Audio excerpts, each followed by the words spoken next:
You and I have a rendezvous with destiny. But Doc Fisher wasn't just any ordinary combat medic. He's more like the family doc. And here's why. This doc makes house calls. Are you feeling sick right now? Call House Call Doctor for a doctor to your door in no time. Kinda. About a year after I retired, my then new and modern high-speed flip phone rings one day, and it shows a really strange number on the caller ID.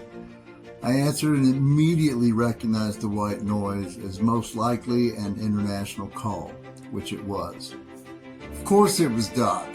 You'll never have guessed where I am, he laughed, with that slow southern drawl he's famous for. The sandbox, I said, half-heartedly, praying he was really just drinking soju and having a cigar somewhere safe like South Korea. At worst. Well, he said, his voice trailing off, so kinda, yeah. And I've got somebody here that would really like to have a word with you. I began scrolling through my mental Rolodex of common friends and acquaintances. The list was extensive, and before I reached full brain saturation, I heard an all-too-familiar voice ask, "Hey, what's up, Airborne? You staying fat and happy in retirement?" It was none other than my little brother, Gary, my lifelong battle and confidant. He ain't heavy, he's my brother. He had been serving in the AFSOC community for years by then, and his new team needed a senior medic on the fly as they were a bit short-staffed at that point. I'm telling you now, no unit in their right mind would let a senior medic, a guy that experienced, go while they're out on mission already to another unit unless it was that important, unless that unit was JSOC. Doc was asked to step away from what he knew and step up to a higher mission set within his experience and expertise. Sometimes you have to leave the 99. Honestly, it was a bit overwhelming to take it all in at first. Because at that moment, I wanted to be there in the worst way with the both of them. You know I did. But then I immediately felt a bit relieved about both of them being over there together. God had answered a prayer or two of mine on many levels, all with an out-of-the-blue phone call that tied up all of my concerns over both of my brothers, whom I dearly love, in a neat little bow.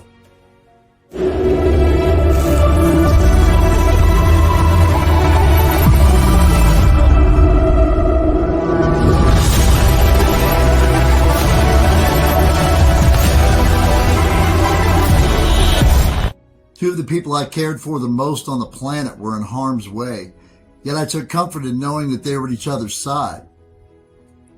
And with my little brother having 4 kids and Dion's kids at home, they'd both left their own 99 to meet this moment. God had sent them to be each other's one. I was then, and am now, eternally grateful. It is a gift from God that I will not soon forget. We still think of him as the family doc for watching over us, but really, can you blame us?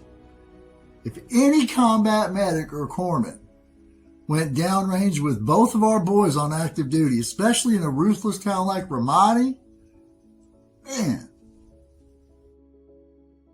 I know for a fact we went through hell and back together, and then he went back again with my little brother, who also previously served in Ramadi. I don't care what anyone says. You can never repay that. That's no greater love, man. Period.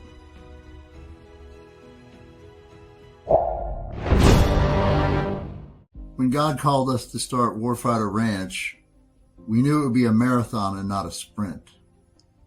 But we had our divine marching orders, and that's really all that mattered.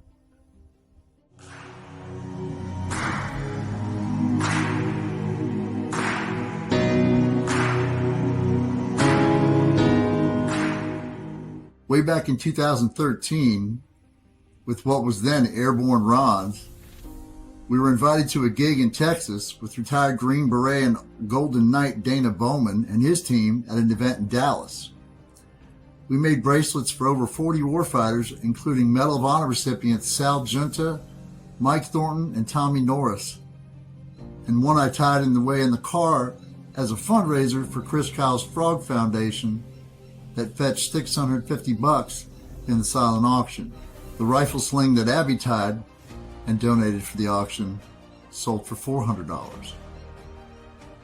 We are extremely glad to help out, even though our outreach fundraising method for other organizations was in its infancy. We watched as Abby gave bracelets to Chris Kyle's children on the infield of Texas Motor Speedway, along with Chris's wife, parents, and his brother looking on. We shot all kinds of weapons at the range with Chris's teammates and friends as they attempted to fill the gap upon Chris's passing only a week before, as Chris was scheduled to teach a class at this event as well. To say the very least, it was a memorable yet bittersweet Warfighter weekend. After breakfast with the 3 Medal of Honor recipients the morning after, it was time to leave and take off for El Paso to visit with Doc.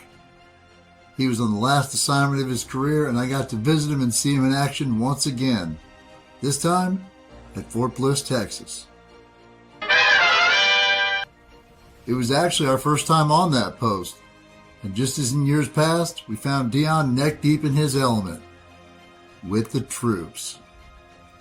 We stopped by his battalion aid station for a while, met with some of the guys and gals, and then headed back to his place for some supper.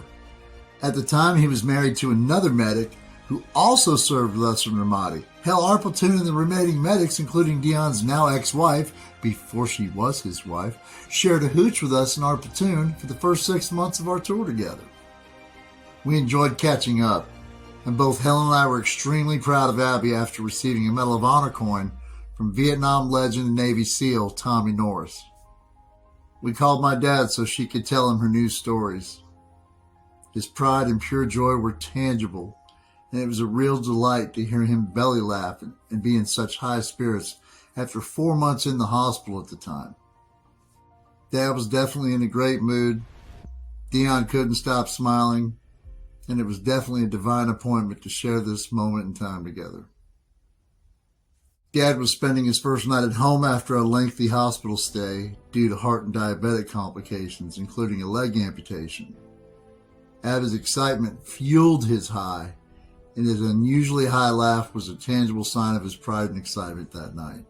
We were never closer, Dad and I, and this phone call would come to be a very special one. I remember him telling me, "I'm so proud of you guys. I love you, son," one more time before we hung up. A day that started with an unforgettable breakfast and some of the baddest warfighters on the planet was capped off with a couple of battles in my family. We stayed up late, talking, and laughed until we cried. But it was now time to head back the following day to get back to Little Frog, Shay, for our foster license, and get Kevin and Abby back in school, and we were still 2 states away.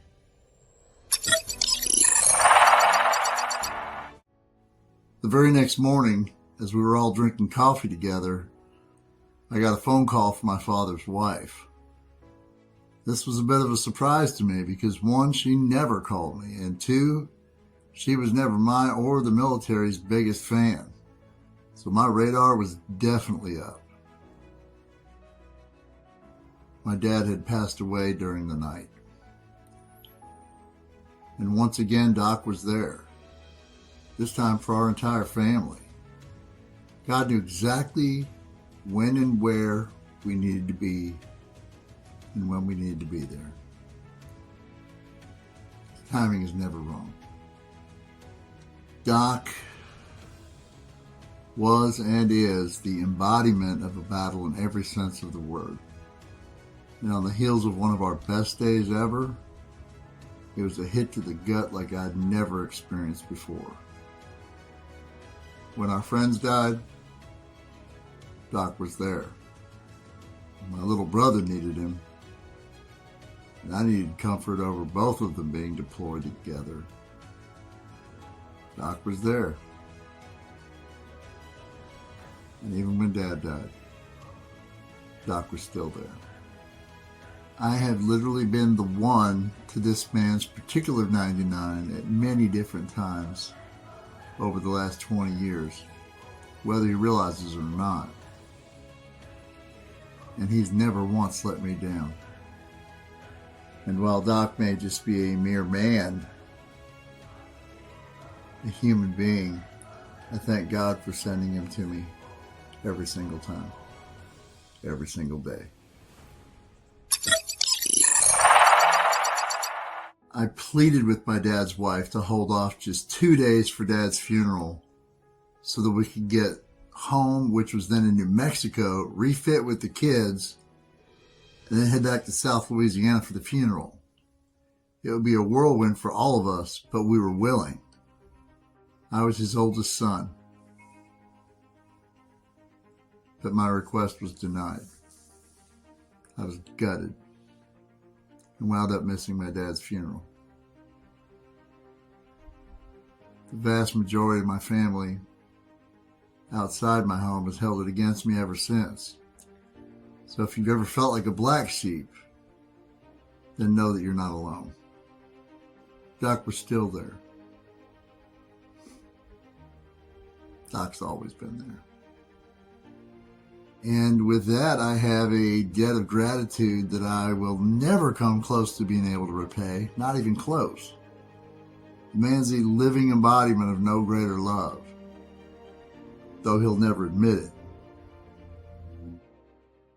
About a decade ago, I pulled back at the last minute before committing suicide, turned things around, and followed a call to evangelize to the Warfighter Nation.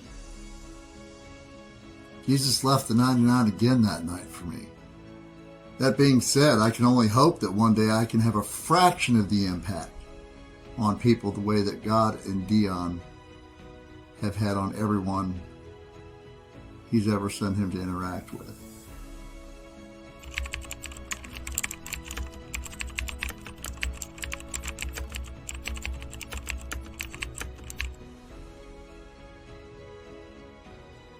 Hero is a pretty overused term in this country of late.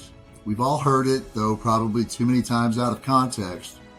And most warfighters are quick to point out that we are, in fact, not the true heroes.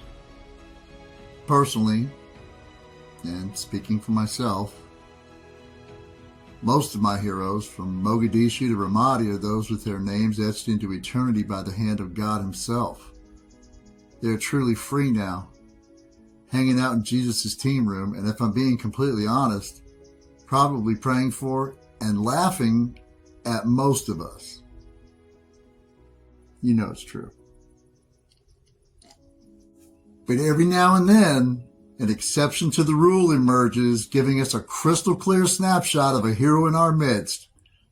And Jock fits that bill down to the micro measurements between his epic ribbon rack and his highly coveted, most well-deserved, and hard-earned Combat Medical Badge, second award. When I see that award in particular on anybody, I remember Doc, how he cut his teeth in Desert Storm as a young medic and earned that star during our tour. He damn sure earned it.